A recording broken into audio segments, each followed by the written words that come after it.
올해는 코로나로 인해서 수능이 늦게 실시가 되었고 또 점수가 발표가 되었는데요. 해마다 수능 시험 성적이 나올 때 이 만점자들이 나온다는 아주 놀라운 소식들도 있고, 그 고득점자들 인터뷰를 해보면 일반 사람들 입장에서는 부럽기 짝이 없는, 인터뷰를 듣다 보면 어떨 때는 막 속에서 욕까지 나오는 그런 일들이 있습니다. 이를테면 이런 것들이죠. 교과서에 충실했어요. 예습과 복습을 철저히 했어요.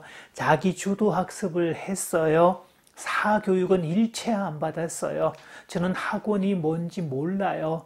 영어는 어릴 때부터 외국어가 아니라 모국어처럼 느껴졌어요. 암기 과목을 공부하다가 스트레스가 쌓일 때면 수학을 풀곤 했어요. 진짜 이런 이야기 들으면요, 정말 나하고는 상관없는 이야기 같은, 먼 나라 이야기 같은 그런 느낌이 들고, 도대체 쟤들은 얼마나 똑똑하길래, 얼마나 머리가 좋길래, 얼마나 환경이 좋길래 저렇게 공부를 잘할까, 그런 생각도 들고, 상대적으로 우리 집 자식을 바라보면 한숨 나오고 답답하고 제발 공부 좀 해라, 공부 좀 해라, 그렇게 잔소리도 많이 했던 그런 일들이 많았을 겁니다. 자, 사실 누구나 자녀들이 공부 잘하는 거 원하는 건 맞죠. 자, 그런데 공부를 싫어하는 자녀들, 공부라는 말만 들어도 이를 뿌득뿌득 가는 자녀들, 올해 코로나로 인해서 이제 온라인 수업을 많이 했죠. 그 덕분에 학교를 안 가는 것 때문에 집에서 부딪히는 빈도수가 훨씬 더 많아졌고요. 그 때문에 속 터지는 부모들도 훨씬 많아졌습니다. 온라인 수업이라도 집중해서 들으면 좋겠는데 집중은 안 하고 내내 딴짓하고 출석해놓고 화면은 딴 거 해놓고 계속 그러고 있으면 보는 마음 속 뒤집어지죠.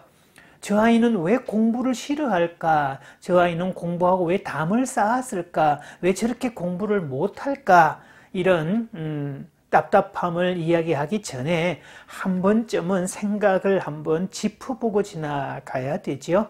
저 아이는 공부를 왜 싫어할까에서 저 아이는 공부를 왜 싫어할 수밖에 없을까라는 질문으로 바꾸어 보셔야 됩니다. 그래야 생각에 전환이 생기겠죠.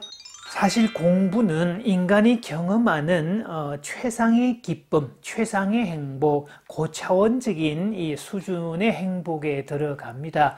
배우고 익히니 또한 즐겁지 아니한가. 우리가 공자맹자를 비롯해서 서양의 수많은 철학자들도 똑같은 이야기를 했고, 최근에 뇌과학에서도 뇌는 신선한 것을 좋아하더라, 새로운 자극을 좋아하고 익숙한 것을 싫어하더라.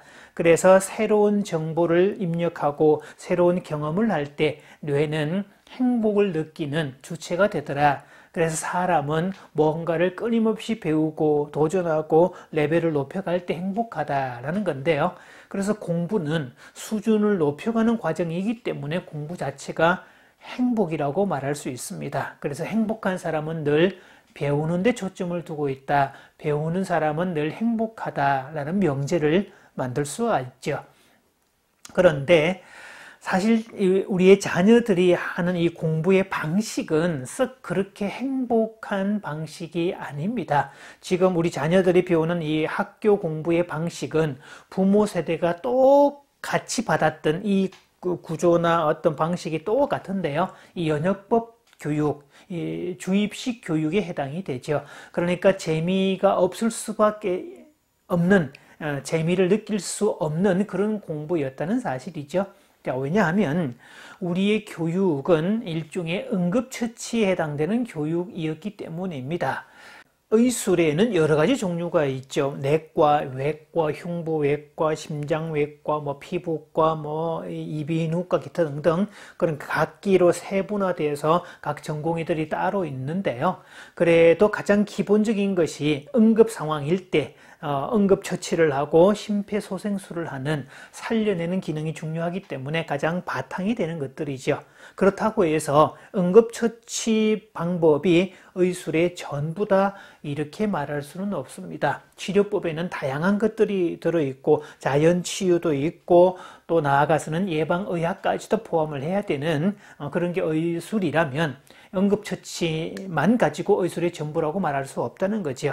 사실 우리가 받았던 이 교육의 형태가 응급처치만 배웠다고 해도 과언이 아닙니다. 왜냐하면 우리는 일제시대에 수탈을 당했고 그 이전까지 다 지독한 가난의 늪에 빠져 있었고 먹고 마시는 문제, 즉 절대 생존의 문제, 절대 가난의 문제를 해결했던 적이 없었습니다. 더구나 남의 나라에 계속 빼앗겼고 연이어서 6.25 전쟁을 겪으면서 온 국토가 초토화되었고 덕분에 더더욱 가난하고 더더욱 살기 힘든 그런 시대를 보냈죠.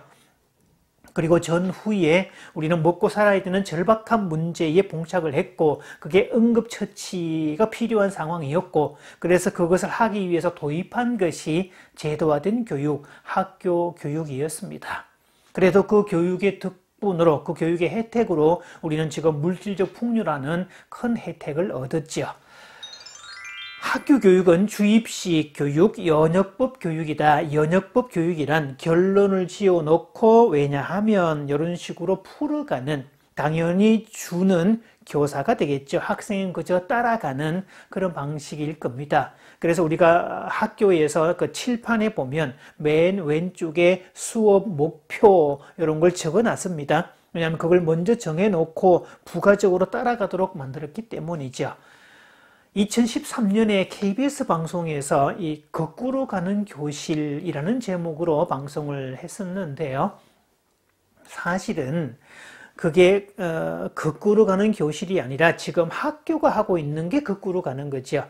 이 거꾸로 가는 교실에서 학생 중심으로 교사는 그저 촉진자의 역할을 감당해주고 학생 주도 학습을 이렇게 하는 그 방식을 얘기했는데 원래 이렇게 하는 교육이 제대로 가는 교육이고 교사 중심의 교육이 오히려 거꾸로 가는 교실이라는 점을 한번 짚고 넘어가야 됩니다.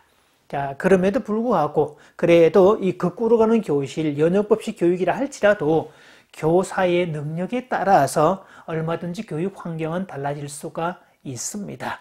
그래서 우리 아이 공부를 왜 싫어할까를 얘기할 때 싫어할까에만 초점을 두지 말고 왜 저 아이는 공부를 싫어할 수밖에 없을까를 물으면 아이의 문제라기보다는 외부의 상황의 문제가 될 수 있습니다. 교육은 원래 호기심과 자발성을 불러일으켜야 됩니다. 그래서 유능한 교육은 학생들로 하여금 호기심을 유발하고 자발성에 접촉을 시켜서 수업의 스스로가 주체자가 되도록 만들어주는 그 상황을 촉진해주는 교사가 진짜 좋은 교사죠. 또한 공부는 서로가 토론하고 디베이트할 수 있도록 여러 학생들이 모여서 자기 생각을 계속 얘기하고 생각을 조율하고 수납하고 정리하고 요약하고 또 자기 의견도 발표하고 이런 과정을 통해서 공부라는 것 자체가 서로를 도와주는 시스템으로 되어 있다는 것을 그래서 원래 공부는 서로를 도와주는 그래서 자동으로 인성이 형성되도록 만드는 건데 이 주입식 교육은 연역법식 교육은 경쟁을 해야 되고 상대방을 깔아뭉개고 올라가야 되는 그런 구조를 가질 수밖에 없습니다. 자, 오늘 우리 아이 왜 공부를 싫어할까? 그 질문을 왜 저 아이는 공부를 싫어할 수밖에 없었을까라고 바꾸라고 제가 얘기를 했고요. 자, 그러려면 이 공부하는 방식을 짚어보아야 된다라고 했습니다.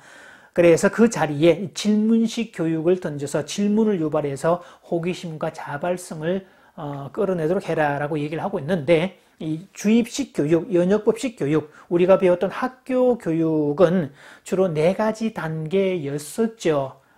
듣고 외우고 시험 치고 까먹고 듣고 외우고 시험 치고 까먹고 듣고 외우고 시험 치고 까먹고 듣고 외우고 시험 치고 까먹고 이런 방식만 냅다 하다 보니까 학교라는 말만 들어도 공부라는 말만 들어도 이를 뿌덕뿌덕 갈았던 이를 갈 수밖에 없었던 상황이었고요.